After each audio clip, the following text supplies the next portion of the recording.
Mike Cardano with Roto Experts in the Fantasy Sports Network, and with the NFL season just one globe spin away, some of you have a situation on your hands. I can't tell you the amount of people that have contacted me in the last 24 hours wanting to know what to do now that they've spent a worthless second, third, or fourth round pick on Wes Welker. Well, worthless for the first month anyway.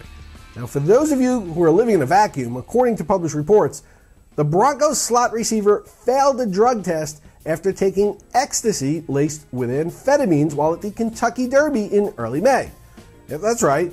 That was the same event where Welker was spotted looking like Leisure Suit Larry coming down the elevator on his way out of Churchill Downs, handing out a hundy to everyone and anyone he came across after a cashier mistakenly overpaid him almost $15,000 in winnings.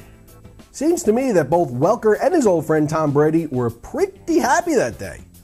Hey, Molly laced with amphetamines, that'll do it for you. Now, for those of you who were big Wes Welker guys coming into the season and were counting on him in PPR leagues, I wasn't, by the way. The concussion just troubled me. Don't waive him, because if you believed in him going into week one, you should love his keister after a month's rest to clear his head. Now, if you were one that thought he was going to put up consistent numbers, he should still be someone very useful for you for a chunk of the season and for your playoffs.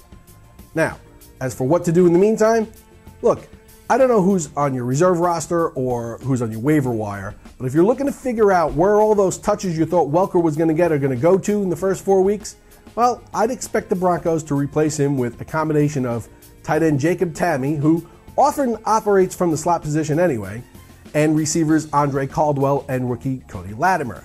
Now, both Caldwell and Latimer are outside receivers, and so the Broncos may move Emmanuel Sanders into the slot some. Now, they have him there in some packages already anyway, so that's an easy transition.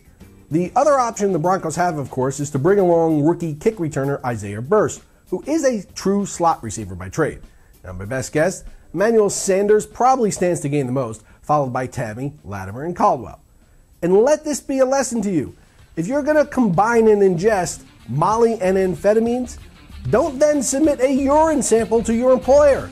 Look, you'll have a nice buzz on, don't get behind the wheel of a motor vehicle, but go out and enjoy yourself for a few hours. Packers and Seahawks tomorrow night, folks. If you got last-minute roster questions and concerns, hit me up on Twitter at Mike Cardano, and I'll see what I can do you for. I'll see you right back here tomorrow on the Fantasy Sports Network.